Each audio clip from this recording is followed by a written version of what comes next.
Hi, my name's Shaun and welcome to my second video 2. Now today we'll be looking at some techniques you can apply to both electric guitar playing and acoustic guitar playing. The stuff we'll be looking at today is perhaps the most important stuff you can do in terms of your guitar playing. The most important issue, which is of course playing as fast as you possibly can, getting your chops up. And that's not the most important thing at all. But what we're going to do, if we can use an analogy of, say, if you played sport, say hockey or football, and you were as fat as a keg, you probably wouldn't do it as good.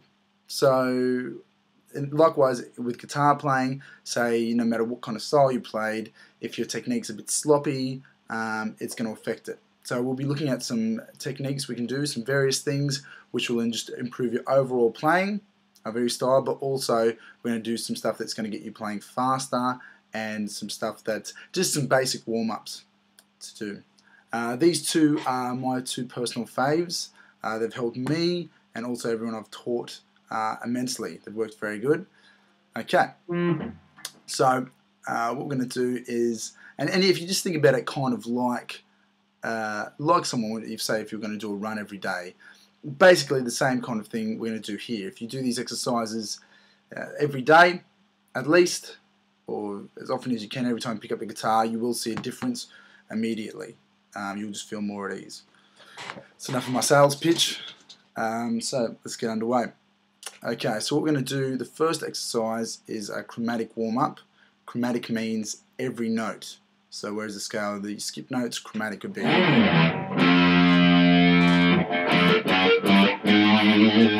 Okay, now this exercise I actually stole from Zach Wild, but if anyone asks, Shaun taught you. So what we're going to do is, we'll start with, now there's two hands we're going to look at, the right and the left. So we'll start with the left. Our weakest fingers, our strongest ones are our first and our second, our weakest are our third and our pinky, just basically because they spoon the others their whole life. They don't have to really work independent. So what we're going to do, this is try and get them independent, try and get them stronger, and you will find that it will be a bit hard. So if we sign, sorry, let's get my guitar central.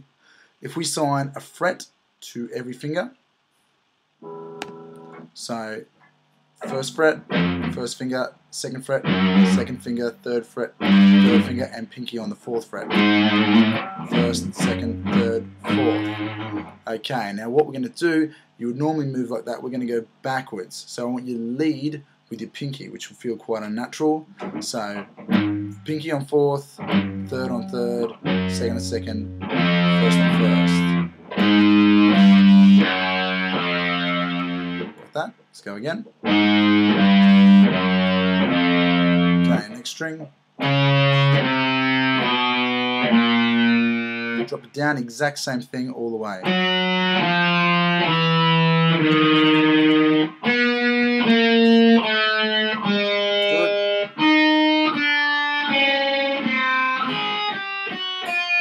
Okay, so that's the basic gist there of what we're doing with that hand. Now before we move any further, if you're a beginner, just kind of run with that. Now if we look at the other hand, so firstly we'll look at some pick techniques. Let me get it right. So if I hold my thumb up, the pick should be sitting there in the middle. My first finger comes and it just holds it like that. Don't know two fingers, that's bad, and no pushing back, going under, also bad. So holding the pick just with your, getting in there, first finger and thumb.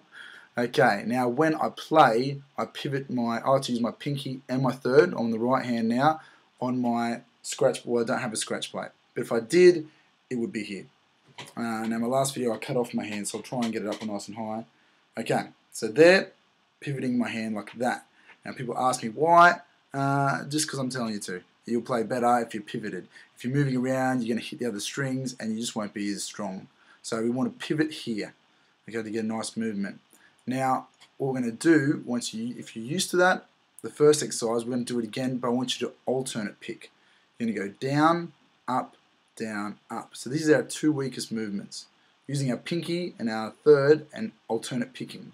This is going to get everything flowing nice and beautifully. So, starting there. So, rest pivoting fingers here, down, up, down, up, down, up, down, up, down,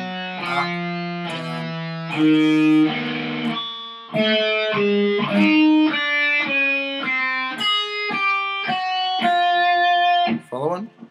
I knew you would. Now when you get to there, what I want you to do is this. I want you to slide up. Now we're going to work from the bottom our way back up. So I finished on the E, my pinky was on the 4th. We've done that, move up to 5th. And keep going up.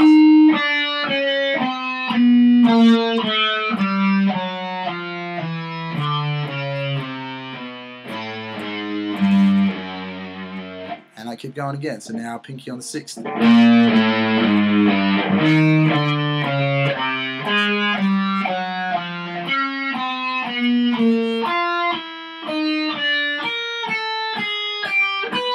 It keeps going. Now if you haven't done anything like this, it will feel pretty awkward. So just don't worry about the alternate picking to start. Just go all down. Down, down, down, down. Until you get used to using the pinky. When you're comfortable with that, introduce that in. And like I said, this is a good way to target two very weak areas, finger strength and the alternate picking, but also we're working on the coordination between both our hands. Okay. Now, when you're used to that, and if you are alternate picking, what I like to use this for is a kind of a speed training exercise. Some people use metronomes. I don't. I'm too lazy. But the key is that with anything like this, you start slow and gradually speed up. Like if you were doing weights at a gym, you would build up to where you can't go. So our goal is that when we finish, we want to be kind of making mistakes, pushing ourselves faster we can go. Hopefully the next time we play it, we're a little bit faster, and just like any kind of fitness, we're the same with this. We're just training our fingers, training our brain. So start nice and slow and make sure everything is good. Make sure first the sound is good, no dead notes. Also, another point here is a lot of people, when they play fast, they palm mute. Now, it sounds good, but it's easy. It's easier to that. So when you do this, I want you not to palm mute. I want you to get a nice clear sound, which is much rarer for people to play clean and still get a nice sound.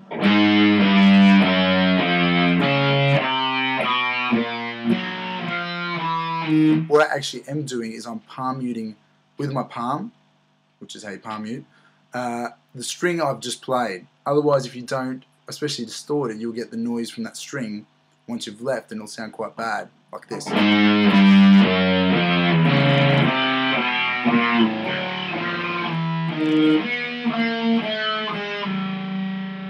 Sounds rubbish. So what I do is, once I play that string, I just drop my palm in, next string, next string, next string. Watch carefully. Palm.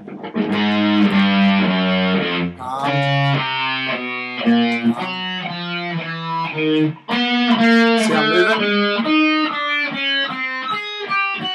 Gives me a nice clean sound. I don't have to palm mute the string I'm playing, but I don't miss out on getting all that bad noise. Well, I do miss out on it. I don't want it. So when you're used to this, to do it as a speed training, start nice and slow, gradually speed up. I normally stop around 12 occasionally. Sometimes I go higher. It's good sometimes to go all the way. How else are we going to get used to playing up high if we never go there?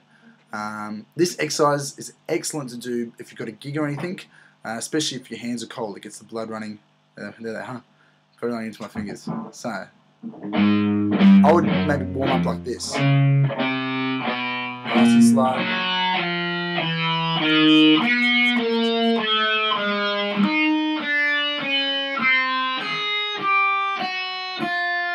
Okay, slide up, speed up just slightly. Speed up too much.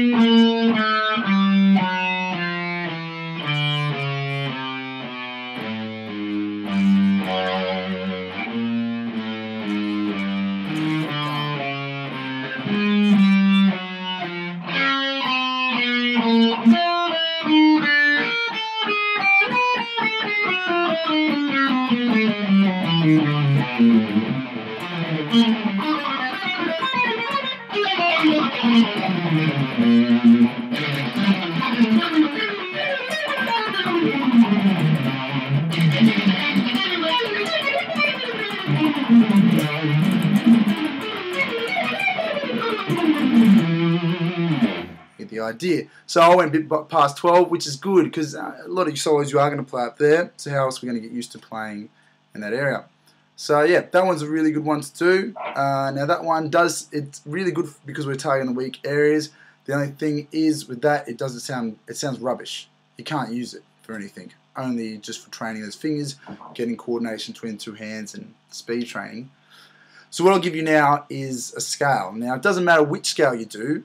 We're going to use the blues scale today because it's easy and it sounds good, and then it's easy to convert to improvising. But you could pick another scale, the minor, the major, whatever floats your boat really, but we're going to do the blues scale.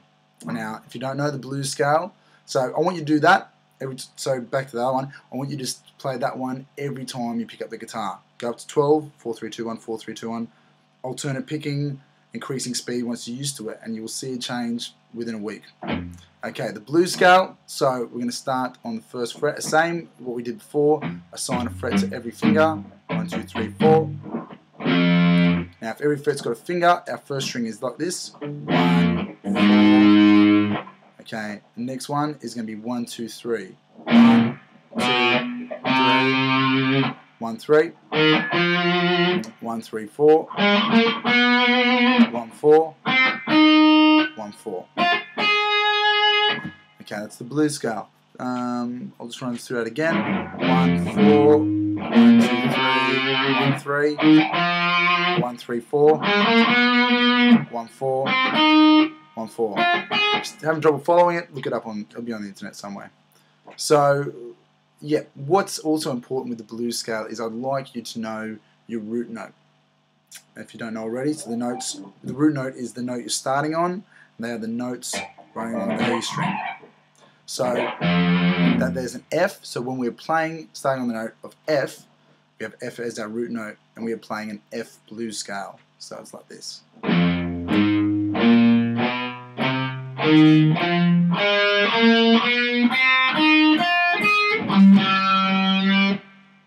run out of tune.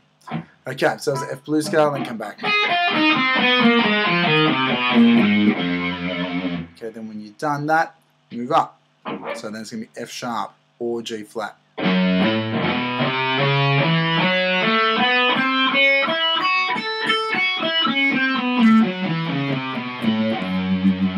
Okay, next one's G. So if you can see, I'm doing the same thing I was doing on the alternate one, on the chromatic one rather. I'm alternate picking and I'm gradually speeding up as I move up the neck. So G.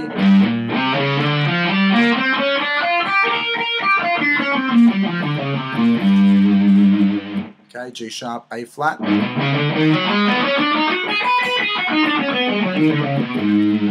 A. Sharp, B flat. Keep going, B. C. C sharp, D flat. D. D sharp, E flat. E. Sloppy, and we'll end on 13th fret, which is F, which is where we started. F, 13. Okay, I'll speed up pretty quick then. So you might want to just gauge to your ability. So in my opinion, I think you should be stuffing up at the end. Otherwise, you're not pushing yourself. And then how else are we going to get better? But if all you do is push yourself, well then you're not going to have those nice bit notes either. So you want to play within your ability. At the end, push yourself. Making sure your notes are clear. You're not getting dead notes. You're not palm muting and all that business. So if you try those two exercises, starting with the chromatic one, I don't know if you want to do one after another, go up to 12, and then do the blues scale. Go up to 12 or 13. Be very good for your guitar playing, and you can thank me later for that. No worries, alright, I hope you enjoyed that lesson. See you next time.